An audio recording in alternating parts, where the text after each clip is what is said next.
Salut les mutants, c'est John Coffey de la Marvel Kingdom, bienvenue pour cette nouvelle vidéo. Donc oui, aujourd'hui on surfe. Ça fait longtemps que je l'attendais cette vague, donc je vais en profiter bien comme il faut. Oui, on va parler du physique de Francis Ngannou et Cyril Gann. Bon bref, les noms, vous me connaissez les bails, toujours le même truc. Donc oui, on va faire une petite analyse physique, hein. Vous savez que je suis le meilleur analyste du monde en termes de body. Donc on va analyser un peu ces deux physiques qui sont un peu hors normes et voir si c'est des physiques qu'on peut espérer pouvoir atteindre naturellement. Vous connaissez les bails, on like, on partage, on s'abonne et c'est parti pour l'analyse. Donc il y a plusieurs points intéressants à analyser. Déjà leur rapport taille-poids, on va dire. Donc on a Cyril qui fait 1m95 pour 115 kg, 116 kg d'après ses dires en termes généraux. Et on a Francis qui fait 1m93 pour entre 115 et 120 kg. Donc le rapport taille-poids, il est faramineux. Si tu regardes, surtout quand tu regardes le rapport de sèche, etc. Je pourrais arrêter la vidéo là, mais c'est pas forcément pertinent encore une fois. Pourquoi? Parce qu'on avait vu dans une vidéo il y a pas très longtemps que des fois le rapport taille-poids pouvait être différent selon la masse, on va dire la densité musculaire ou peut-être les os. Donc c'était pas forcément 100% fiable le rapport taille-poids sèche. Donc on va pas rentrer là-dedans. Bon, tout ce qu'on peut constater, c'est ces deux physiques qui se ressemblent, soit en termes de masse musculaire ou en termes de sèche, c'est plus ou moins équivalent, même si Cyril est un peu plus massif et un peu plus sec. Donc on part de ce postulat-là, en tout cas, pour commencer. Le truc qui est intéressant, c'est quand on compare leur physique avec les autres combattants de MMA de leur même catégorie, c'est-à-dire les poids lourds ou très lourds, je sais plus quoi. Et là, on peut voir que les deux, en fait, c'est un peu des exceptions. Il n'y en a pas tant que ça des mecs qu'on leur gabe dans cette catégorie-là. Quand on regarde, la plupart, soit ils sont plutôt gros, soit ils sont longs, fins, mais comme tu sens que... Enfin, longs, fins, ils sont longs, un peu fat, mais pas très musclés. C'est la masse musculaire est là, mais pas très transparente parce qu'il y a cette couche de gras. Et ça, encore une fois, on a fait une vidéo là-dessus. On disait comme quoi, là, c'était pas évident pour les mecs très grands de paraître musclés. C'est possible, mais c'est pas évident en général. Et quand on regarde la majorité des combattants de MMA, de leur taille et de leur poids, ça montre comme quoi que majoritairement, les gens n'ont pas de tel physique. Donc les deux, on peut dire, c'est un peu des exceptions. On pourrait se dire ça. Mais après, l'autre truc qu'il faut voir, c'est le physique. Est-ce que leur physique, physiquement comme ça, il est suspect? Est-ce que quand tu regardes leur physique comme ça, tu te dis « Ah non, ils sont dedans. Oh, ça se voit. » Parce qu'il y a des critères physiques qui ne mentent pas quand un mec est dedans. On va pas se mentir, il y a des critères physiques, ça se voit. Bah, honnêtement, faut dire les termes, que ce soit pour Cyril ou pour Francis, il n'y a pas de critères physiques flagrants. Comme moi, j'en vois pas, et j'ai le meilleur Sharingan de toute la Terre, qui nous dit que « Ah, ça se voit, t'es dedans. » Il n'y en a pas. Il y a des mecs sur qui ça se voit direct. Il y en a, tu les vois, si tu vois direct, pour toi, t'es dedans, t'es dedans, t'es dedans, t'es dedans. Mais les deux en particulier, il n'y en a pas, on va pas se mytho. Mais est-ce que pour autant, ça veut dire que parce qu'il n'y en a pas, physiquement ça se voit pas, qu'ils sont pas dedans? Non. Je rappelle qu'il y a plein de mecs du MMA qui se sont fait choper par la patrouille alors qu'ils n'avaient pas forcément des physiques de ouf, mais ils étaient dedans. Il y a l'autre là, comment il s'appelle, John Jones. John Jones s'est fait choper parce que voilà, il était dedans et pourtant il n'a pas un physique de ouf, mais il était sous stéro. Il y a l'autre aussi, Overeem. Overeem, c'est intéressant parce que il a un physique qui est quand même pas loin de celui de Cyril. Hein. Si on devait comparer un peu, voilà, il est pas loin de celui de Cyril et de Francis. Et lui s'est fait choper par la patrouille. Pourtant, il a un physique aussi. Parfois, tu pourrais te dire, ouais, non, il doit être nati, non, non, non. Donc, comme quoi, des fois, ça se voit pas forcément physiquement. Même on le voit dans la vie de tous les jours. On voit des mecs, des fois, ils sont chargés, mais ils n'ont pas forcément le physique. Tu te dis, ah, ça, c'est un physique d'un mec chargé. Des fois, pas forcément. Tu pourrais te dire, ah non, c'est un mec naturel qui a une très très bonne génétique. Tu pourrais te dire ça chez certaines personnes, mais non, ils sont dedans, ils l'assument. Donc, quand on a le cas du Overeem, qui est lui un physique qui est similaire à Francis ou à Cyril, et tu sais que lui, il est dedans, bah là, tu peux te dire qu'effectivement, se fier au physique, bah, c'est pas forcément le truc le plus fiable. Bon, après, j'avoue que Overeem, il faut admettre qu'il y a des moments où tu vois vraiment, lui, c'était abusé. Il était un peu au-dessus. Physiquement, comme tu sens qu'il était un peu au-dessus en termes de traçage de masse. C'est le mec, il était tricard. Et moi, mon Sharingan s'allumait quand je le vois lui. Alors que pour les deux autres, pas tellement. Enfin, bref, ça, c'est pour vous dire que c'est pas parce que forcément ça se voit pas physiquement que les mecs ne sont pas dedans. C'est important de le signaler, ça. L'autre point qu'on peut analyser quand c'est pas flagrant au niveau du physique pour savoir si le mec est dedans ou pas, c'est tout simplement son évolution physique. Comment son physique a évolué. Et là, encore une fois, sur ces deux cas, notamment sur le cas de Francis, c'est très difficile parce qu'on a très peu de photos de son évolution physique. Hein. Genre lui, tu trouves des photos de lui, c'est quoi? C'est 2001, 2011, 2011, 2020, tu vois, il y a trop de trous dans la timeline. Donc c'est difficile de faire vraiment, d'analyser son évolution physique et de voir s'il y a un moment où il y a bim, et la magie d'Aladin qui agit. Donc, de tout ce que les informations que j'ai pu avoir plus ou moins fiables, c'est que quand il a commencé plus ou moins ses combats pro dans le MMA, bah, il faisait à peu près la même taille vu qu'il était déjà adulte et il était dans les 115 kilos. Et aujourd'hui, on voit qu'il est autour des 120 la plupart du temps. Bon, après, c'est pas étonnant, on voit quand même qu'il a pris un peu plus en masse, mais qu'il a pris aussi un peu plus en fat. Donc, qu'il ait pris 5 kilos comme ça entre ses débuts où il était plutôt sec et aujourd'hui où il est un peu plus fat, même s'il est bien, mais on sent qu'il est moins affûté qu'avant. Il n'y a rien d'étonnant, rien de choquant durant ce laps de temps qu'il ait pris 5 kilos. Mais c'est vrai que bah, ça ne me permet pas de vraiment faire une analyse physique et de pouvoir me dire ah, là, il y a un moment, c'est suspect parce que voilà, on a une période courte et il a pris très peu de poids finalement en presque 7-8 ans. Tu vois, il a pris 5 kilos de gras qui se voit physiquement. Donc, avec les peu d'informations que j'ai là, honnêtement, même dans son évolution physique, il n'y a rien de suspect, mais c'est parce que j'ai très peu d'informations. Pour le cas de Cyril Gane, lui, c'est un peu différent.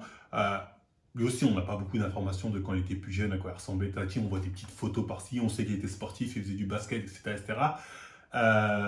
Mais il y a un truc qui m'a interpellé, c'est que quand il a arrêté le Muay Thai ou la boxe Thai, je ne sais pas, en 2017, il faisait 100 kg pour donc 1m94, 1m95, donc il était en PDC plus 6-7, et il avait déjà un gap musclé. Hein.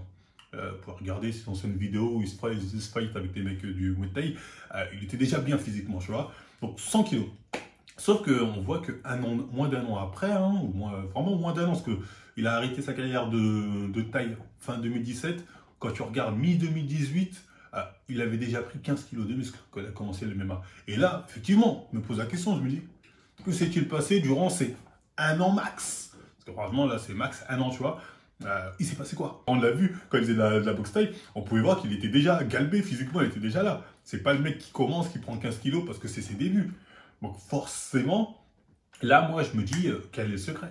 Qu'est-ce qui s'est passé durant ce laps de temps entre la fin de Muay Thai, début MMA? Qu'est pas ça, qu'est pas ça? Donc voilà, bon, lui c'est le seul petit trou que voilà, je me pose la question, même s'il est vrai que physiquement, son physique a évolué. Si on voit que depuis que l'MMA, il est un peu plus massif. Il a pris un tout petit peu de gras, mais pas tant que ça, mais il a pris principalement que du muscle. C'est ça que tu peux te poser des questions sur putain, 15 kg de muscle, t'es chanceux toi. Mais le physique n'est pas pour autant suspect, dans le sens où il n'y a pas des signes visibles d'un mec qui est dedans. Vous voyez ce que je veux dire? Mais la question se pose. Je dis, moi j'ai pas de doute, moi je le crois, attention. Mais je dis, je peux comprendre que quelqu'un doute à partir d'un G. Que s'est-il passé durant cette période?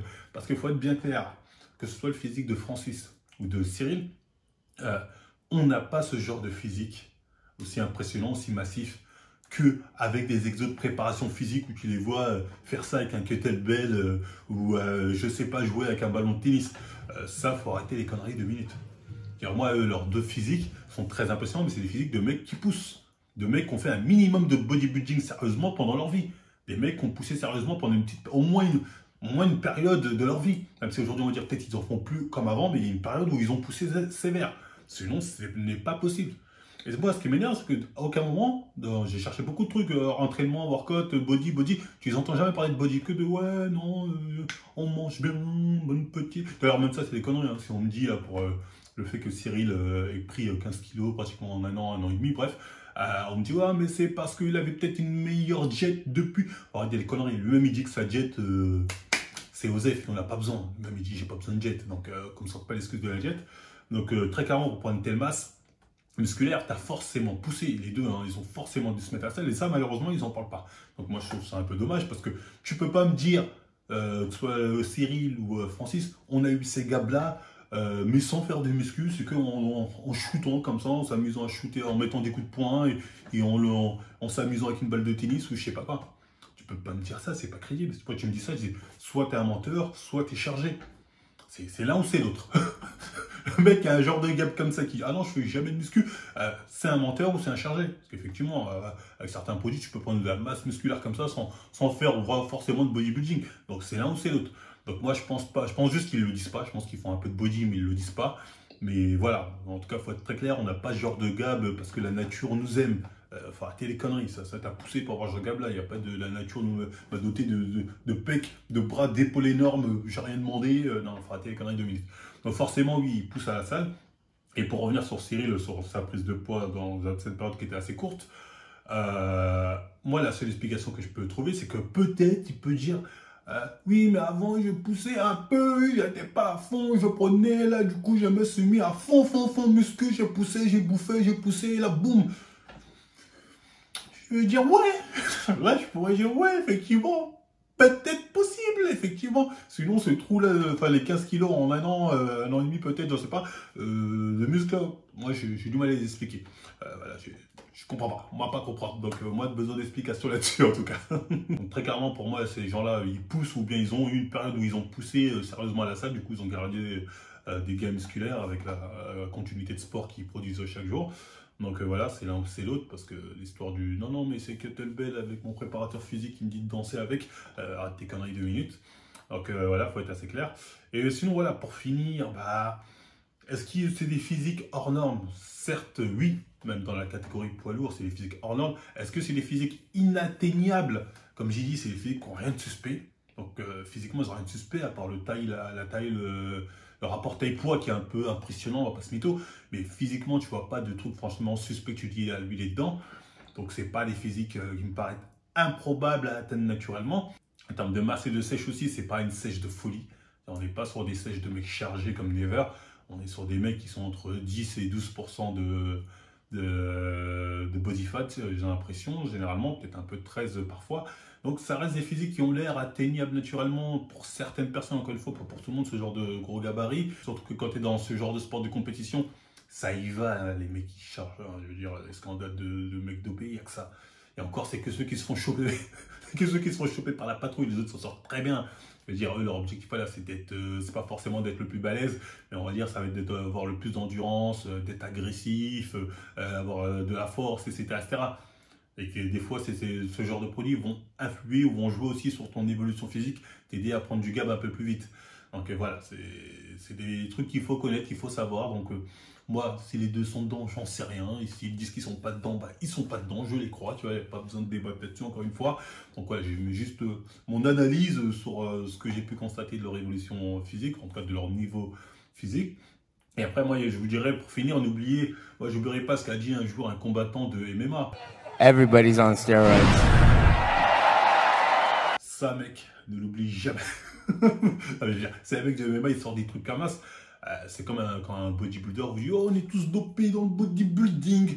Donc moi, ça rentre pas dans l'oreille d'un sourd. Je fais ok, je prends l'information, merci. Moi, je dis merci pour l'info. Après, on peut débattre de non, mais il dit n'importe quoi. Voilà, on croit en ce qu'on veut, pas de souci, croyez en ce que vous voulez. Voilà, bref. Voilà, c'était tout pour l'analyse physique de ces deux combattants.